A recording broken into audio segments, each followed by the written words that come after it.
Well, good afternoon, everyone. Welcome. It's good to see you all here. Welcome to those streaming in via our platforms. It's my pleasure to introduce Dr. Lyla June Johnston, aka Lyla June, who is an Indigenous musician, author, scientist, community organizer of Diné, Tsétsêhéstâhese, and European lineages. Her multi-genre presentation style has engaged audiences across the globe toward personal, collective, and ecological healing. She blends her study of human ecology at Stanford, her graduate work in Indigenous pedagogy, and the traditional worldview she grew up with to inform her music, perspectives, and solutions. Her doctoral research focused on the ways in which pre-colonial indigenous nations shaped large regions of Turtle Island, aka the Americas, to produce abundant food systems for humans and non-humans. I first learned about Lyla June when taking the Center for Justice and Peacebuilding's STAR course, Strategies for Trauma Awareness and Resilience, and I know many are here having encountered her in that way. And so I'm super excited for this. It's truly an honor and a special opportunity for us to hear from Lyla June. And I do want to also say thanks to the offices of Diversity, Equity, Inclusion, of the Center for Interfaith Engagement, and Music and Peacebuilding for helping to co-sponsor this event. So thank you all for coming, and please join me in welcoming Lyla June.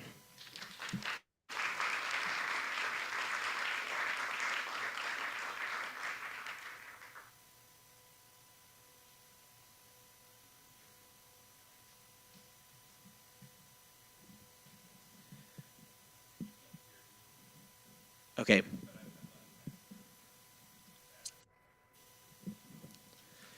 Tech is always fun. Bear with us, and then she'll see it and she'll start.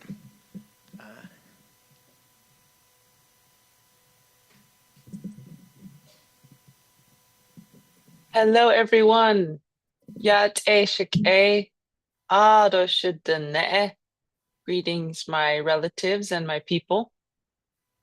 I could not hear what Benjamin just said, but I'm sure he said many lovely things. But I'm really excited to talk today about peace building and music and how I've used my music in the past to try to help and heal trauma.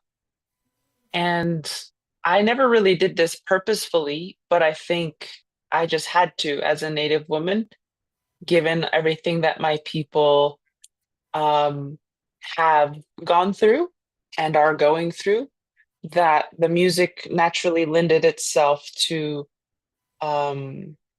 creating beautiful things for our people because we just needed so much support, not through any fault of our own, but mostly because of, or almost completely because of the effects of colonization. So if you go to a lot of interesting, photography exhibits, sometimes you see people taking photographs of the reservation life, and what Native people's everyday life looks like. And I saw one of these depicting like Pine Ridge Reservation in the United States. And my mentor was with me, and she's Oglala, from Pine Ridge. And she said, all these pictures of the poverty of Pine Ridge, this is not actually pictures of us. This is pictures of the cruelty of colonization. Our poverty actually has nothing to do with us. It is a direct reflection of the cruelty and inhumanity of somebody else. And so I like to try to bear that in mind as I talk about trauma and as I talk about the challenges that Indigenous peoples go through, is that all the stuff we're going through, ironically, has nothing to do with us. If it was up to us, we would be, continuing our cultural evolution trajectory as it was going, which was quite incredible, really. The things we had managed to accomplish and the systems we had managed to create. And it was only all that poverty, all that alcoholism, all that diabetes that our people are going through is a direct reflection of the culture of somebody else, which is a culture of domination and a culture of subjugation. So she said, really, this exhibit of Pine Ridge is really an exhibit about colonial culture. It's not even about our culture. So I thought that was interesting. Um, but I wanted to share a few music videos with you today, and then talk about, the rationale behind them so that we could kind of do a mixture of speaking and also listening to music. So I'll just bring up the first song that I want to bring up. And this was I call it my one hit wonder, because I had never made a song like this at the time, both in terms of its quality and its influence. And I have never made one like it since. Um, but it's a song that is called All Nations Rise. And I feel like it came because I was able to maintain those conditions that my elders told me to create uh, when writing music. So in native musicology, we often see ourselves not as composers of music, but more as vessels for music that's trying to come through. So, for example, if you listen to a lot of the traditional songs that we have, they're never like attached to anyone's name. Um, they're never, oh, by the way, this was written by so and so. It's more like this song, who wrote the song or who the song came through is actually unimportant. It's the song itself that is the medicine. And once it's brought forth into the world, it has a mind of its own and it has a spirit of its own, and it goes where it wants to go. And so this song is one that I feel like I was able to be what we call a hollow bone, which is also like a vessel. A hollow bone is something that's so empty of itself that something bigger than us can come through us.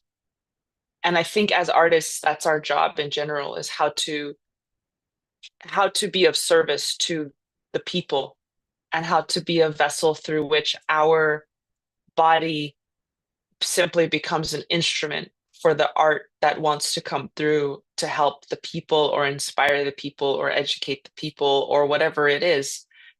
And so the conditions to be a hollow bone that I was taught is that we should always have the correct intentions when we are writing music. So number one is, don't do it for fame and recognition, and don't do it for money. So when you have that pure, you're simply, and this isn't just for music, this is for anything, building a home, whatever. If you want to become a hollow bone or a vessel through which something comes that's bigger than you, those were the conditions I was told. Nothing for the self, meaning not for reputation, not for money, and no fear, that those three things, not for money, not for fame, no fear, that then you are compatible with those spirits and those muses and those angels and those guardians who are love. They are love. And so when we can find a way to tune ourselves to the intention of love sincerely, then those beings of love can then come through and be compatible with us and use us as instruments. So yes, there's the human being that's holding the instrument, such as a guitar or a flute or what have you, but there's also a guardian angel that's holding the human being as an instrument and using us to create things that are bigger than us. And so to both play an instrument and to be an instrument is the goal of the artist, which to me is like someone who's an intermediary.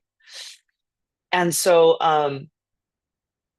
that goes against everything the Western world trains us to do, right? They train us to build a resume. They train us to be important. They train us to get money. They train us to get rich.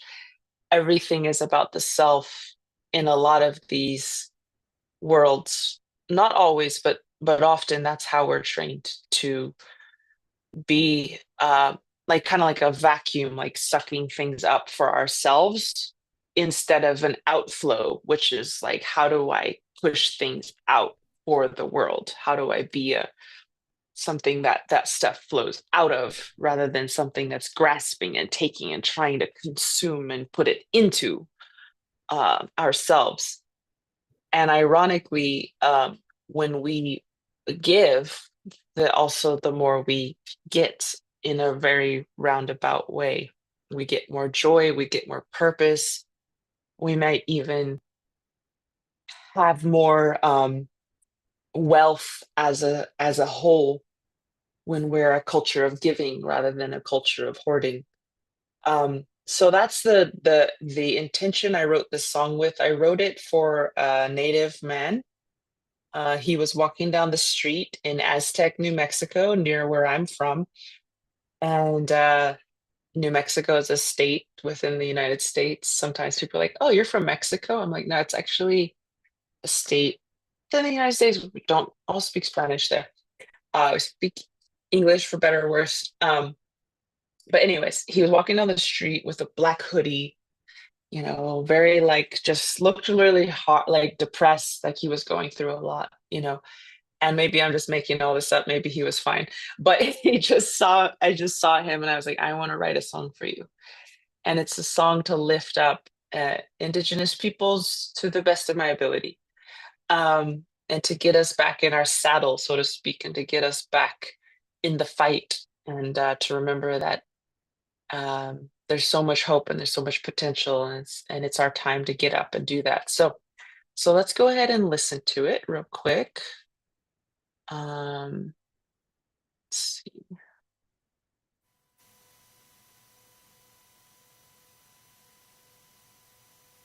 Oops.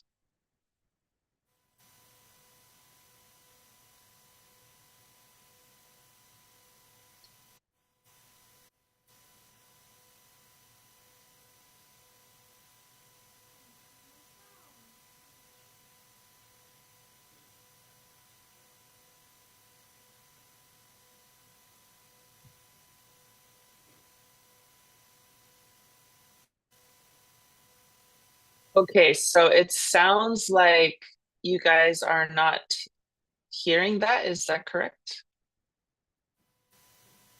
Okay. So I noticed that right when I started, a sound on your end came up, Clay. I wonder, did you mute yourself right when I tried to start playing it? Oh, oh, I know what the problem is. Ha. Okay, 1 second. I didn't put in share sound. That would be useful. Okay.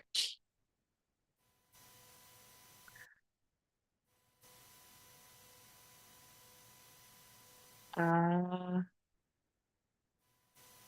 Sorry. There we go. Indigenous people, shine your light, we are equal.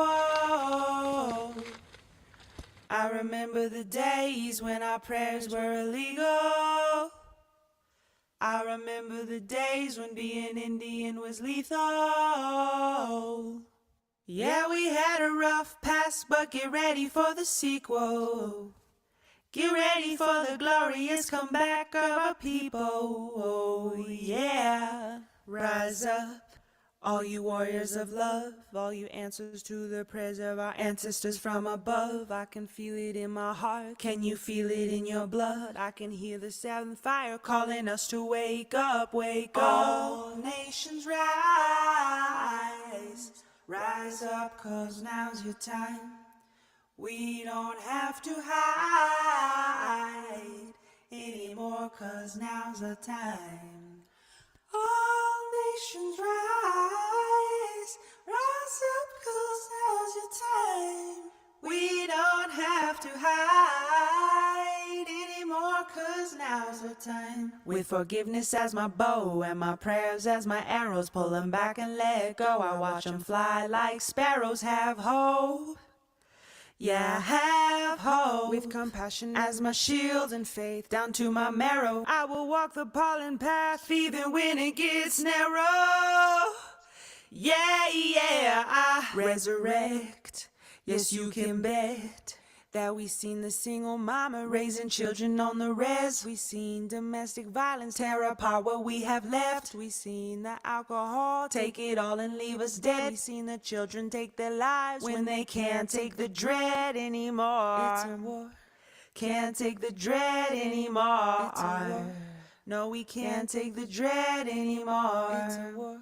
No, we can't take the dread anymore.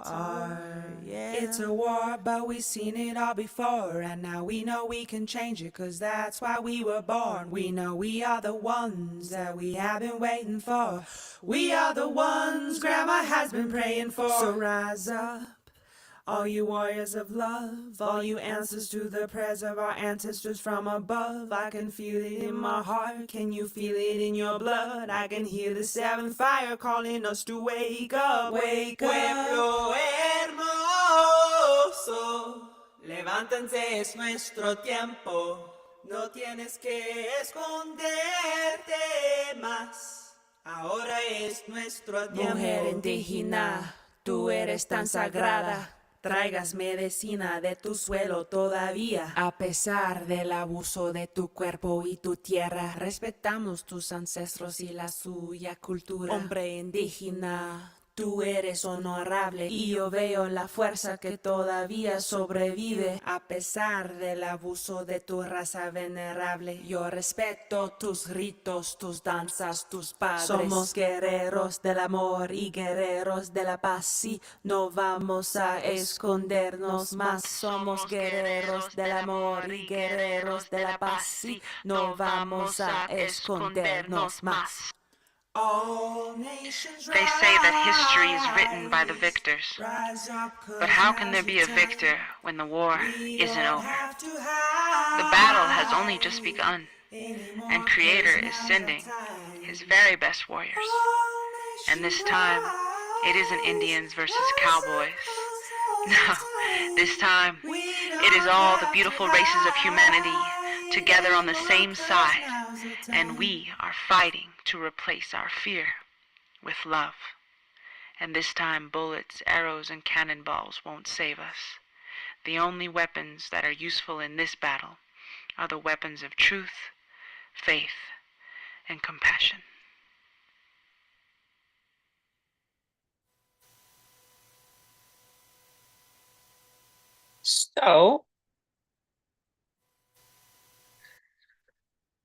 So I think, and what you probably would be surprised to learn that or maybe you wouldn't, that I wrote and recorded the song. I recorded the song in my bedroom using GarageBand, and we filmed, edited, and published the music video all in 7 hours using a really low quality Nikon DSLR camera. And that song got like 1.5 million views on YouTube and like 4 million views on Facebook. We just posted it onto Facebook back when that seemed to work better. And so it's just so funny how, it was so low budget. And you also might notice there was no music. It was a cappella the whole way through. And so it's interesting how, sometimes when you just have heart, you don't need money, you don't need fancy equipment, you don't need fancy this or that. You just try to keep your prayer solid and try to be connected. And I'm going to share with you a couple more songs that are, and I wish we could do Q&A. I don't know if we will be able to because I can't hear you guys on my end. But I would have loved to do Q&A. If you want to write it on a piece of paper or something, maybe Clay can write it out. I don't know. But essentially, the next songs I kind of put a lot of money into and a lot of fancy equipment into, and they didn't go as far. But here's the thing too, if the song helps even one person, then it's worth it. And that's what my elders told me. So to never confuse influence with significance, because you can have lesser influence in terms of numbers, but still be incredibly significant to somebody's life and to be of service to somebody's life. And so I'm going to play a couple more songs. The next one is called Time Traveler, and it's called that because we're basically saying we can affect time depending on how we act today. Our effects ripple out through time. So this was about living for the next 7 generations, living for future generations, and knowing that our very being is time traveling, because whatever we do today impacts generations whose names we'll never even know. And how cool that is, and how exciting that is, and how we can utilize this to become good ancestors and to become future ancestors. So let's try this. Get it going. Let me get the advertisement to finish. Okay.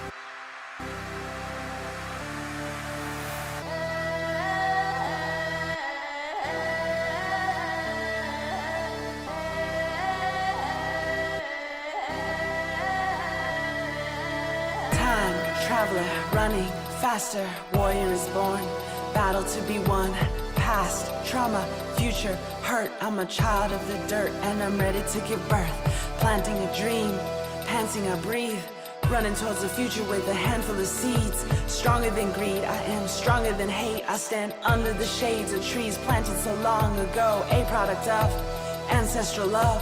I'm here because my elders dance in the sun. They would give it all up for us, and from day one it was practiced like religion to prepare for the ones to come. We are here to give all our love to the ones unborn. We are here to give all our love to the ones unborn. This is insane, living for fame, living for the next quarter, profits and gains. You forgot love, you forgot truth, you forgot how to live for a time beyond you. It's not about you, it's not about you. It's about the song that is traveling through. It travels through time, singers will die, but the song lives on through matrilineal lines. We are here to give all our love to the ones unborn. We are here to give all our love to the ones unborn. Open your eyes, open your heart, draining aquifers before they can recharge. We're not in charge, nature's in charge. Look to the stars, remember who you are. Stay humble or fall, we don't know it all. And we are not exempt from natural law. Live selfishly and the structure will fall. But if we live for those unborn, then the song will go on. So before you take a book off the shelf, take a look inside yourself. Answers come to you at light speed. I'm searching for knowledge that I can't find on a news feed. Knowledge found through intuition. Knowledge found through fasting and dancing. This ain't superstition, it's ancestral tradition.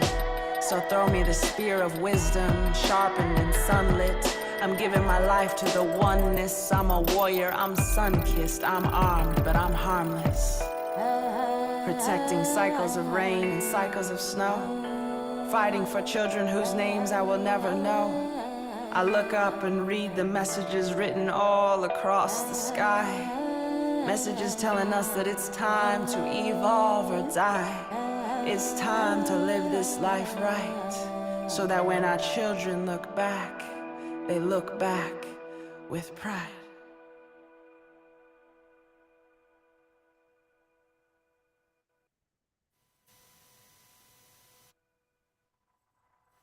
So, yeah, it says, please visit winnemamwintu.us to purchase this song. 100% of proceeds benefit biocultural projects of the tribe and assist in salmon restoration projects in Northern California.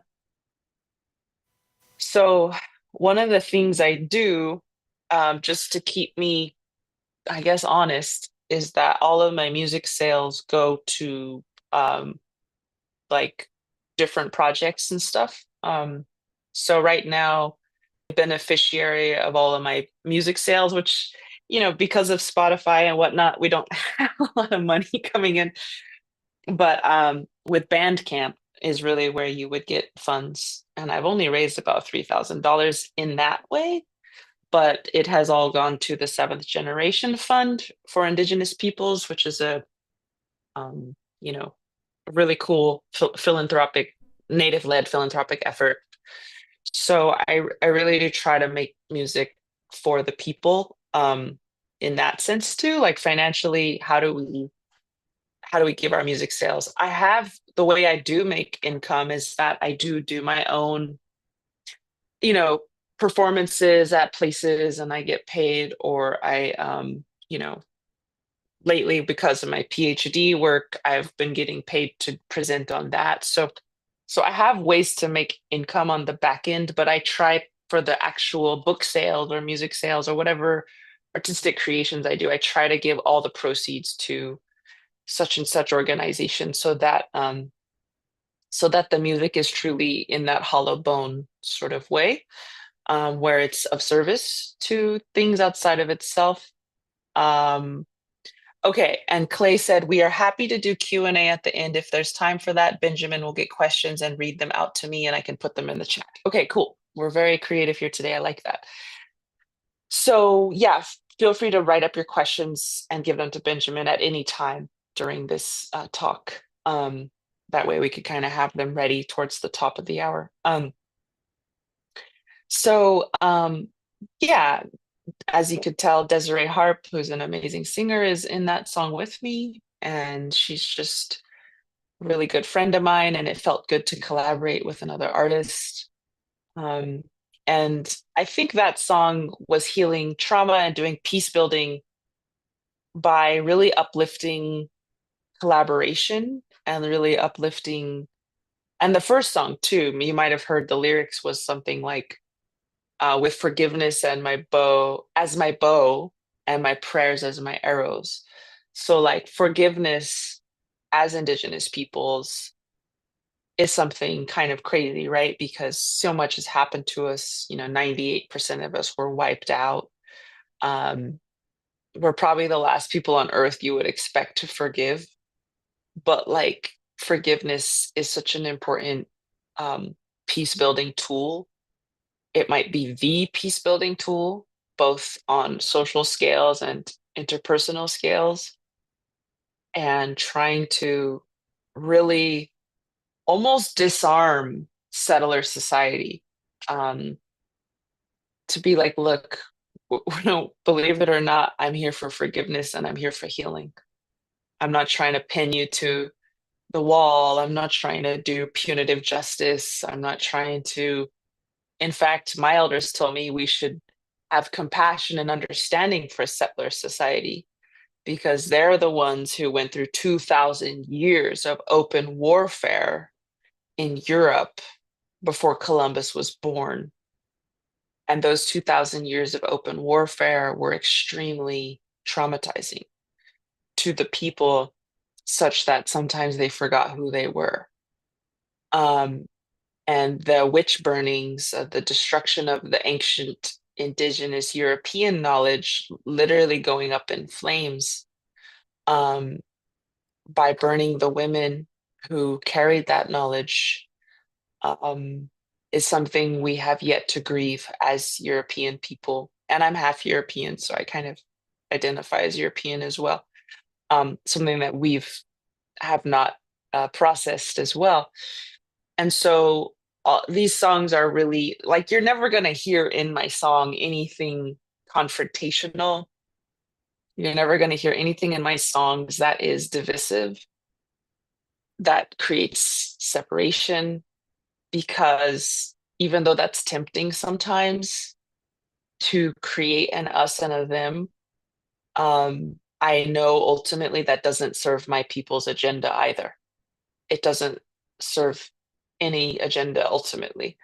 And so how do we continue to produce music and to produce poetry and art that affirms the human family rather than ignores it again, and affirms that we are one family, whether we like it or not?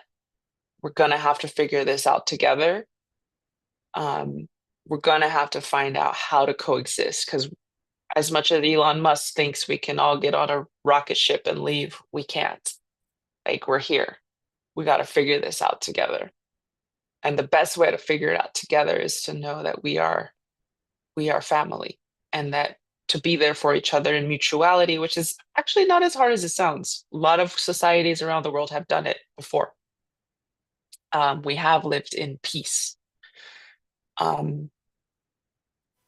And it's a lie when they say that humans are naturally warlike and we're predestined to be war, and it's just always war and survival of the fittest, because we have many, many archaeological examples of times when whole civilizations prospered in peace for thousands of years.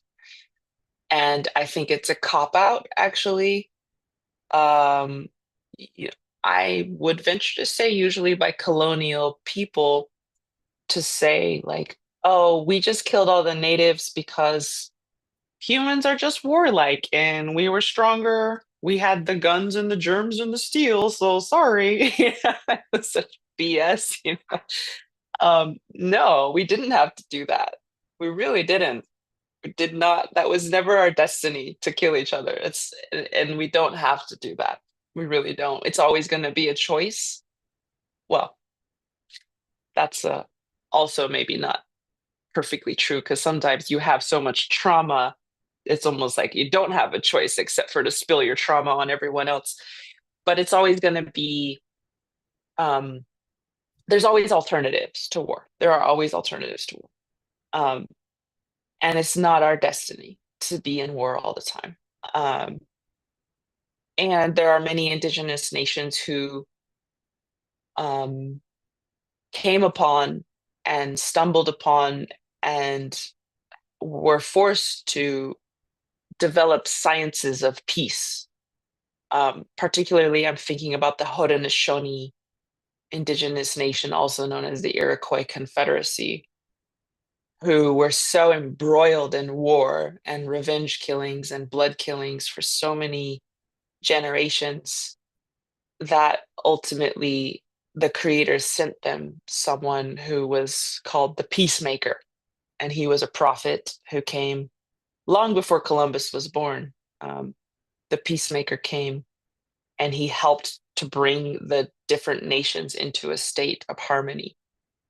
And he helped teach them about peace and how to physically do it, how to create peaceful institutions. And this is how the democracy of the Iroquois Confederacy was created, was as an effort of peacemaking.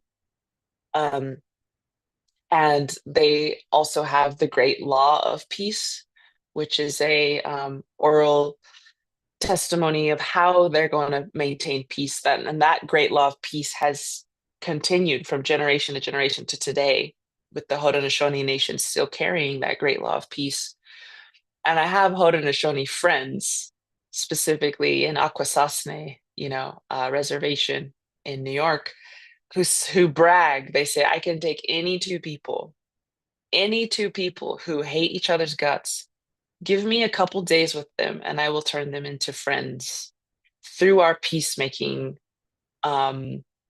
processes, the longhouse peacemaking processes. And so I've always thought that that's really impressive that they are able to create,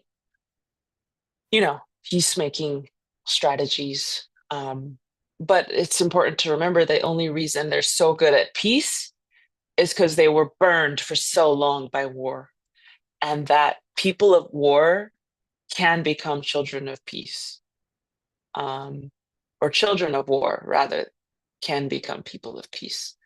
And so, yeah, I also want to share another song. It's called Mamulad, and it's actually an ode to my European ancestors. And Mamulad means motherland in Welsh. And this is also part of my peacemaking strategy to try to get more and more people to understand their own colonization as white people, quote unquote. Because I think if we really want to dismantle white supremacy, we have to heal white insecurity.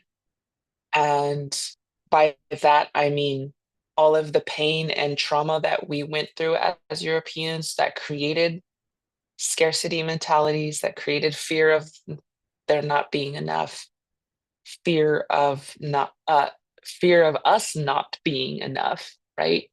Because why would you have to go and dominate someone and prove yourself if you didn't deep down feel kind of insecure, that you weren't enough? So this video is really about helping us heal so that we can then be better neighbors and allies to the world. Specifically in this music video, helping us heal from the destruction of our own indigenous culture. And that if we can heal from that, we can maybe give ourselves a little time to grieve what we've lost so that we can see how sad it is when we have other people lose it too. So let's just see how this goes.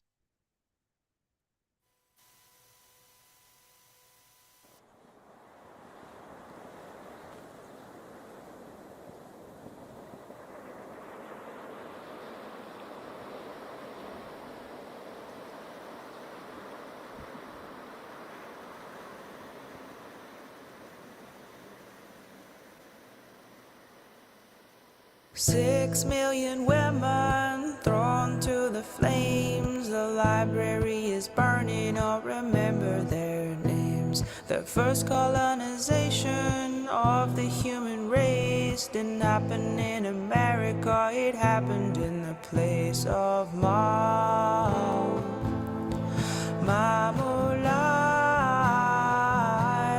mother country.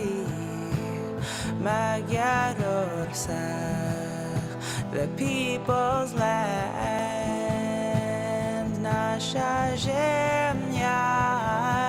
the people's soil. I hear you calling. We've been afraid to look at the past and see the truth that's there. But take my hand, let's walk the land now. You don't have to be scared. There's an ancient motherland that we have forgotten. And great-grandmothers burned at the stake for holding the earth in their hands. For holding the earth in their hands. For holding the earth in their hands. Persecuted as witches, warlocks and killers, but these were not evil people. These were Europe's healers. These were Europe's healers. They were healers. We descend from healers. And this old heart of mine, it weeps away.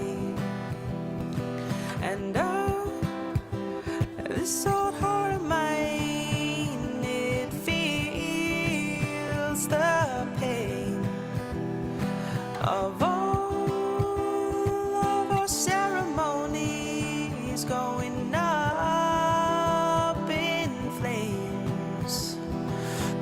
Feeling is healing, and these tears are falling like rain. Feeling is healing, and this is why we remember their names.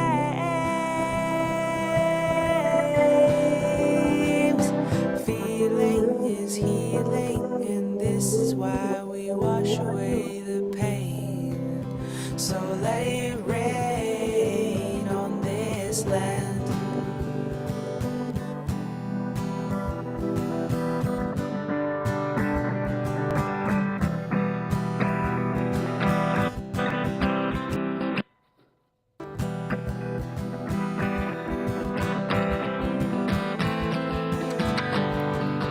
My mother's medicine lives in the earth, rising from the ashes as we remember. I can hear her songs running through my veins as my brothers blow on embers of old bard stories. I will place my feet in the Tuscan streams to mend the tattered edges of my father's dreams. I will see past the blood and remember the beauty of our people before the conquerors came. I will not choose war, I will choose peace, and honor the ancestors that live inside of me. Live inside of me.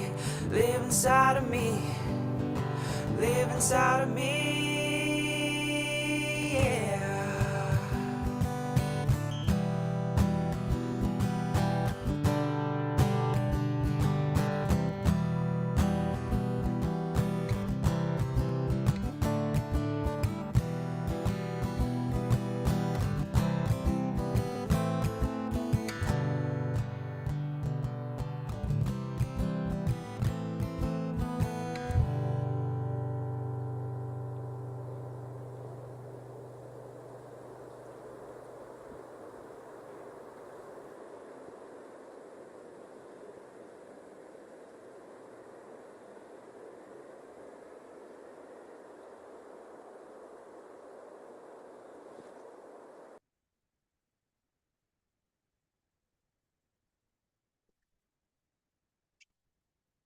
Okay, so we do have one question in the chat, and then we might wrap up here. Thank you all for your time, and thanks for holding space for this. The question is, what's a story of your own or one you carry with you that exemplifies how to transform institutions to be truthful, faithful, and compassionate? And I guess the thing that I think of is the churches now that are doing a lot of land back.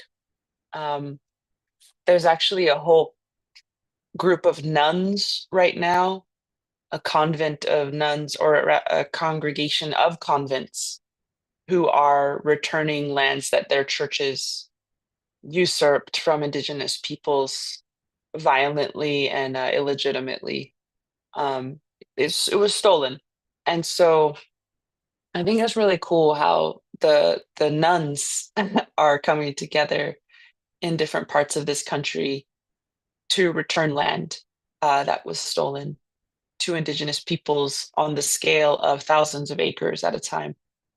And so I think that's a good example of people who are bravely, very bravely taking accountability and restoring these land bases to Indigenous peoples, and usually restoring them to grassroots Native women leaders on the ground. But yeah, I don't know if there's any other questions. That song was, as you can see, filmed in the United Kingdom, and those are all sacred sites of the people it's also next to where I was sitting with those trees is the last standing old growth oak forest in that area, and maybe in the entirety of England, I forget, called Wistman's Wood. And it's actually the only place that the British couldn't get in and destroy the trees because it was too rocky. But most of the oak groves that used to cover the British Isles, as we now call them, were cut down for the British Navy. And so it's also when we heal the people, we heal the land too. Sometimes those go hand in hand.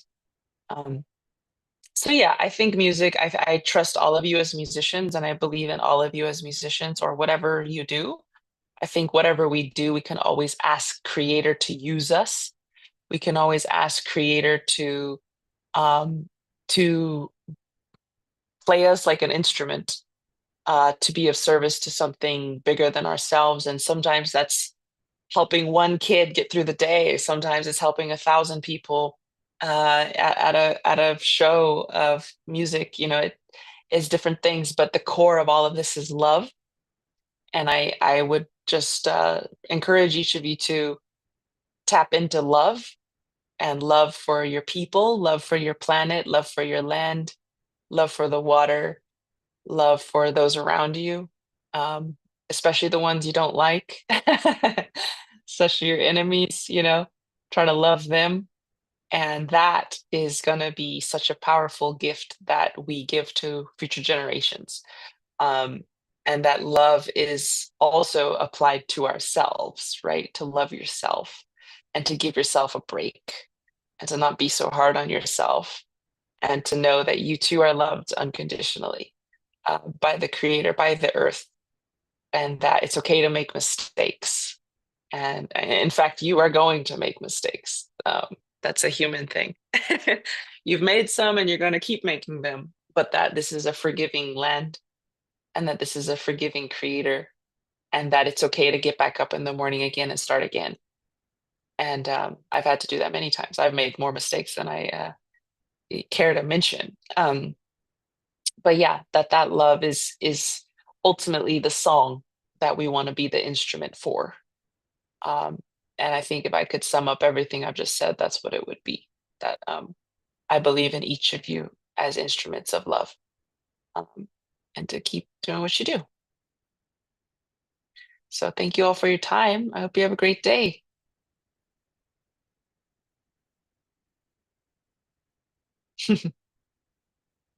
Thanks, Benjamin. I see you walking up to the stage.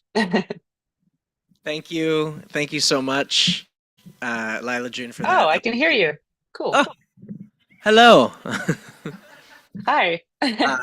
Thank you so much for that uplifting message, those inspiring stories, and for sharing your craft and your wisdom, and encouraging us to be hollow bones, to be instruments of love. It's just beautiful and wonderful. So many, many thanks for your time in zooming in here to EMU. We are very grateful. Let's give another round of applause.